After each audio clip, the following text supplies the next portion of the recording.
Hey everyone, it's Pastor Dave from St. John in Woodbury, Minnesota.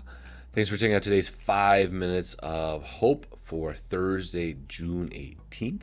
I hope that your week has been going well so far. I hope that the weather has been treating you nicely as we are now, again, towards that middle part of the year, middle part of June right here.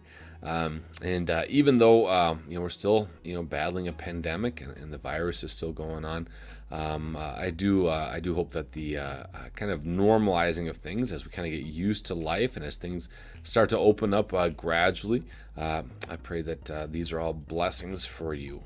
But as always, my biggest prayer for all of you is that you are indeed filled with the peace, with joy, with hope, because you know exactly what Jesus has done for you. So today, again, for our video devotion, I've got a joke for you about a husband and some gifts. And then also some devotional thoughts on showing sympathy, empathy, care for others.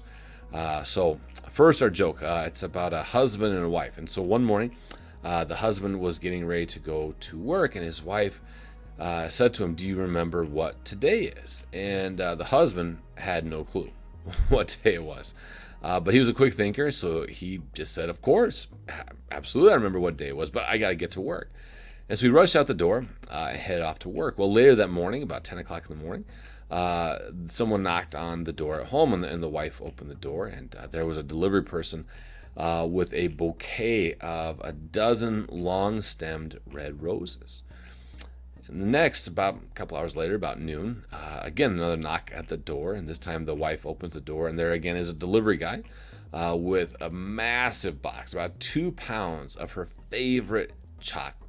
Again, she's just overjoyed with this. But later on in the afternoon, about 2 o'clock in the afternoon, once again, there's another knock on her door. And once again, she opens the door, and there's another delivery man who brought a pair of diamond earrings.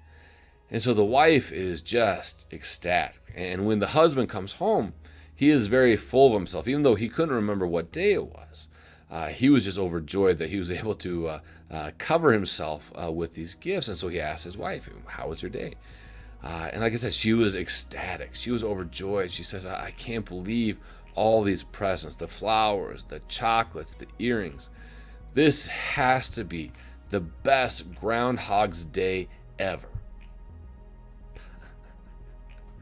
There you go. Some of you might have saw that punchline or some similar punchline coming, but like I said, on this Thursday, hopefully at least that brought a little smile to your face. And if you're a husband out there, try to keep that in mind. If you ever forget a day, just make sure you know what day it is before you spend a lot of money. So again, hopefully you enjoyed that. So our devotional thoughts today, like I said, are connected to sympathy and to empathy, to showing care and love for others, to feeling for others. And we're reminded today when we talk about this, about the parable that Jesus shares, is the parable of the Good Samaritan from Luke chapter 10. And so in this parable, we have a man that was robbed. He was beaten up and he's left for dead. And you have several people walk by, and all of them are kind of Jewish religious leaders. But again, in this story, the one who actually stops to help him is the Samaritan. That even though the Samaritan was an outsider, they're the one that saw the need present and did something about that need. And so the Samaritan stopped and helped for the one that was broken. And that's a reminder for us that when we go about our lives and we see people in need, we see people who need care, who need love, who need support, who need encouragement, that we're called to be a good neighbor, like that Samaritan was a good neighbor, and to stop and to care and to help the people in need. And once again, I want to quote the priest and author Henry Nouwen, who writes about this. He says, "Every time in history that men and women have been able to respond to the events of their world as an occasion to change their hearts, an inexhaustible source of generosity and new life has been opened, offering hope far beyond the limits of human prediction."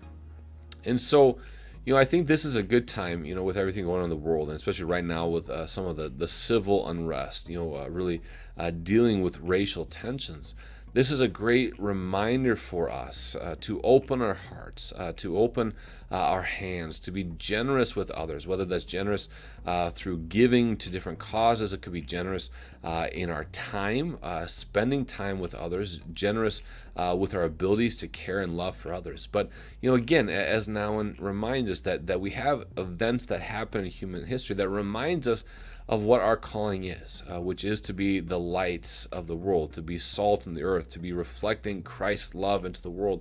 And so as we close out this week, as we enter into the weekend here pretty soon, that's my encouragement for all of us, that we would look at the events of the world, and these events of the world would remind us of our calling to be living, breathing embodiment of the good news of Jesus Christ to the people in this world, so that they too can have the hope that we have because of what Jesus has done for us and what he has done for them.